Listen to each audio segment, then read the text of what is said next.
Hello everyone and welcome to this week's Weekly What's Up on Untitled photo and video section. Each week we talk to one of our instructors to tell us a little bit about what they've been working on. Today I have David Bodie here to tell me a little bit about his new course on how to color correct with Adobe Premiere. Hey David, how are you?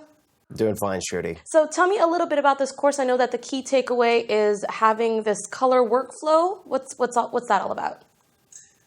Well, one of the things that I talk about in the course, and I do cover quite a lot in Adobe Premiere, is when to do color correction in kind of the video editing workflow process, and how that's different from doing color grading. Because I think for a lot of folks who may be new to pushing around colors and stepping into that world, that when to do that color correction in the process can be key to kind of streamlining your workflow.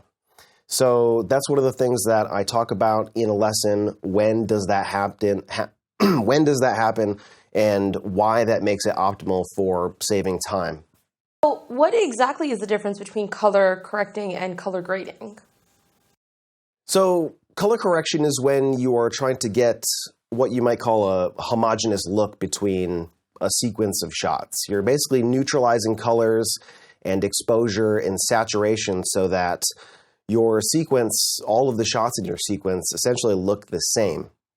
And that way, when you go to do color grading, which is a process where you're pushing the colors away from the strictly normal or natural, things are all kind of on an even field so that you're not making multiple adjustments to different clips to try and get a particular cinematic look. So color correcting is neutralizing the colors, whether it's color cast or an improper white balance or an exposure adjustment or a saturation adjustment. Color grading is when you're kind of getting creative and you're giving the video a stylized look. Interesting. So when you were doing this course, I mean, you've been color correcting, with your videos, I'm sure, and you've been editing for so long. What is something that you found interesting or different when you were doing this course?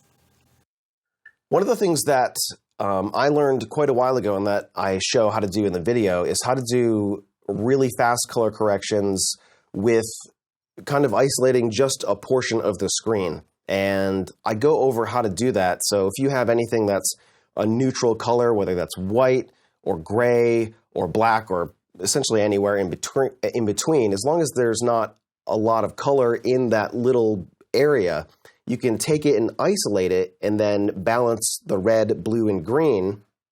And essentially that will really quickly give you a nice color correction. Because sometimes when you're looking at a video, if you don't have any sort of reference, it can be really hard to know when it looks right. So that's one of the things that I show. The other thing is I talk about the importance of having a calibrated monitor, because if you're color calibrating to your eye and you're not referencing the scopes, that can be really tricky, because if your monitor's not calibrated, then you really have no kind of anchor in reality of what color is supposed to look like. If your monitor is blue, you're going to be pushing things more towards warm to compensate for the fact that your monitor is giving you a lot of blue information. So both of those things I think are really interesting for folks who may have not done this sort of thing before, don't have much experience in color correcting.